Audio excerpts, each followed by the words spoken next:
bahwa pemerintah berusaha menciptakan keadilan bagi masyarakat miskin agar merasa terbantu ekonominya, dan Rawls menegaskan bahwa kesetaraan kesempatan yang adil bukan hanya terkait posisi dan jabatan, tetapi juga kesempatan yang adil dalam pemenuhan kebutuhan ekonomi. Kebijakan distributif atau program sosial yang dibuat oleh pemerintah yang mengatasnamakan pemberdayaan masyarakat miskin juga dinilai kurang efektif karena banyak salah sasaran, dan dengan bersama-sama membentuk kebijakan yang lebih inklusif, adil, dan berkelanjutan untuk mengentaskan kemiskinan.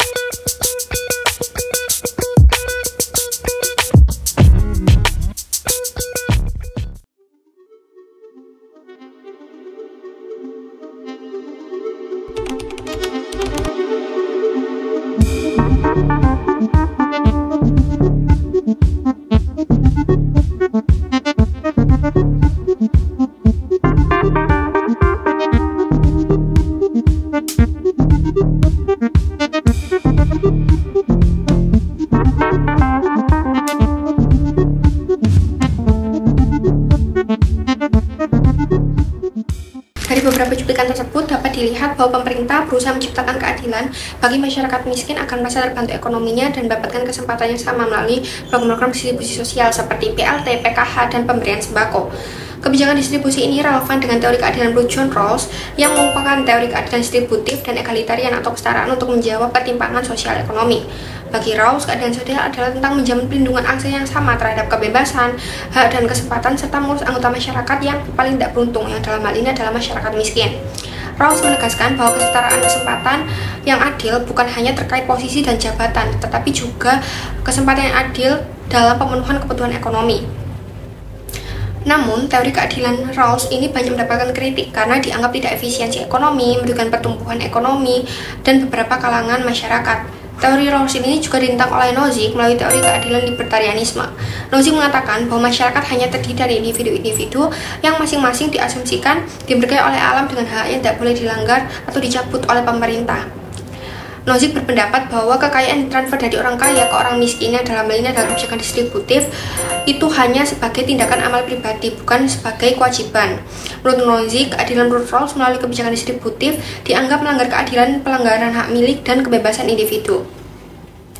Melalui teori keadilan dan kebijakan distributif dalam program sosial yang dibuat oleh pemerintah juga dapat dinilai bahwa pemerintah cenderung otoriter dan oligarkis, sehingga selalu memelihara kemiskinan dan kebodohan. Karena dalam keadaan miskin, masyarakat tidak akan bisa berpikir kritis sehingga akan mudah untuk dikendalikan. Program bantuan sosial juga dapat menyebabkan masyarakat memiliki ketergantungan kepada pemerintah dan menciptakan rasa malas dalam bekerja karena masyarakat lebih suka mendapatkan subsidi dan bantuan negara.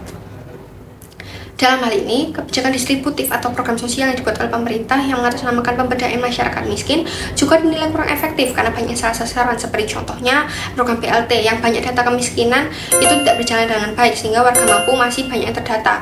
Pembaruan data di tingkat pemerintah daerah atau desa juga tidak berjalan dengan baik. Selain itu, sering terdapat konflik regulasi dan minim sinkronasi antara pemangku kepentingan dan seringkali terdapat politisasi oleh beberapa kelompok kepentingan.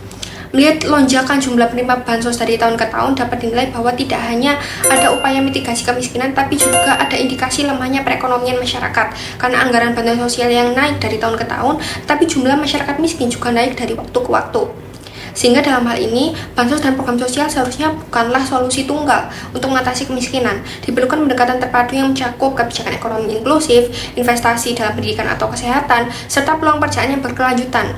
Menciptakan iklim yang mendukung kewirausahaan dan pertumbuhan sektor ekonomi lokal adalah langkah yang krusial untuk menciptakan perubahan struktural agar masyarakat miskin tidak ketergantungan dengan program sosial yang menyebabkan kecemburuan sosial, ketimpangan ekonomi, dan anggapan ketidakadilan bagi beberapa kalangan masyarakat. Dari fenomena yang sudah dijelaskan sebelumnya, dapat disimpulkan bahwa teori keadilan Rawls relevan namun menuai banyak kritik karena dianggap tidak adil bagi sebagian kalangan masyarakat karena ada distribusi kepemilikan, merugikan pertumbuhan ekonomi negara melalui program distribusi, dan melanggar kebebasan individu. Selain itu, masyarakat miskin banyak dijadikan objek bukan sebagai subjek pemerintah. Masyarakat miskin lebih banyak dieksploitasi sebagai komoditas politik oleh para penguasa dengan mengatasnamakan keadilan. Namun kenyataannya dari waktu ke waktu, pemberdayaan masyarakat miskin masih tetap menjadi masalah. Fenomena ini bisa dilihat dan dicermati di seluruh Indonesia. Masyarakat miskin tidak diberdayakan. Pemerintah selalu menciptakan kebijakan penanganan kemiskinan bagi masyarakat miskin dengan menciptakan ketergantungan, bukan menciptakan pemberdayaan. Sehingga dalam menghadapi tantangan kemiskinan memerlukan pendekatan terpadu, termasuk kebijakan ekonomi inklusif, investasi jangka panjang, partisipasi aktif seluruh kalangan masyarakat, dan pemantauan transparansi agar masyarakat dapat menilai secara cermat dampak dari program yang menjamin keadilan bagi semua kalangan, dan dengan bersama-sama membentuk kebijakan yang lebih inklusif, adil, dan berkelanjutan untuk mengentaskan kemiskinan, ketimpangan ekonomi, dan menciptakan keadilan di semua kalangan masyarakat.